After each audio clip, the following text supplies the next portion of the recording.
નમસ્કાર દર્શક મિત્રો, તુફાન એસબી ન્યૂઝ સાથે હું છું આપની સાથે પાયલ બામભણિયા। તો જોઈએ આજના મહત્વના સમાચારમાં।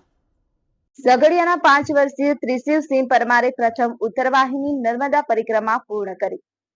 વિશ્વની એકમાત્ર જીવંત નદીનું બિરુદ નર્મદાને મળ્યું છે।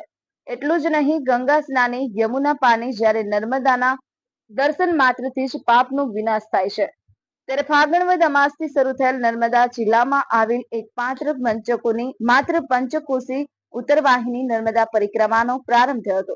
ત્યારે રોજ 1000 ભક્તો આ પંચકોશી ઉત્તરવાહિની નર્મદા પરિક્રમા કરી રહ્યા છે। ઝઘડિયાના ત્રિશિવસિંહ પરમારે નાની ઉંમરે પ્રથમ 21 કિલોમીટર ચાલી અને નર્મદા પરિક્રમા પૂર્ણ કરી નાની ઉંમરે પુણ્યનું ભાથું મેળવ્યું છે। નર્મદા પુણ્યમાં નર્મદા પરિક્રમાનું વિશેષ ધાર્મિક મહત્વ રહેલું છે। ગુજરાતમાં માંગરોળ ખાતે નર્મદા તટે એકમાત્ર ઉત્તરવાહિની નર્મદા આવેલી છે। ચૈત્ર માસમાં પંચકોશી ઉત્તરવાહિની નર્મદા પરિક્રમાનું વિશેષ મહત્વ હોય છે। રાજપીપળાના રામપોરથી નર્મદા પરિક્રમા શરૂ થાય છે, જેમાં મોટી સંખ્યામાં દૂર દૂરથી ઉત્તરવાહિની નર્મદા પરિક્રમા કરવા ભક્તો ઉમટી રહ્યા છે।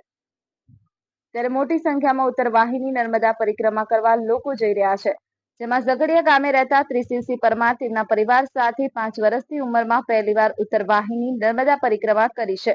ઉત્તરવાહિની નર્મદા પરિક્રમા પૂર્ણ કરી અને ધન્યતા અનુભવી હતી।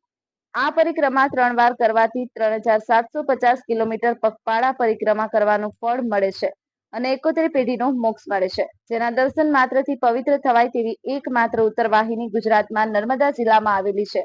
હાલ ચૈત્ર માસમાં દૂર દૂરથી મોટી સંખ્યામાં સાધુ સંતો, મહંતો, ભક્તો, શ્રદ્ધાળુઓ, પરિક્રમવાસીઓ માત્ર એક દિવસીય 21 કિલોમીટરની પંચકોશી નર્મદાથી પરિક્રમા કરી ધન્યતા અનુભવી રહ્યા છે। સફેદ પટેલ, તુફાન એસબી ન્યૂઝ, આમોદ।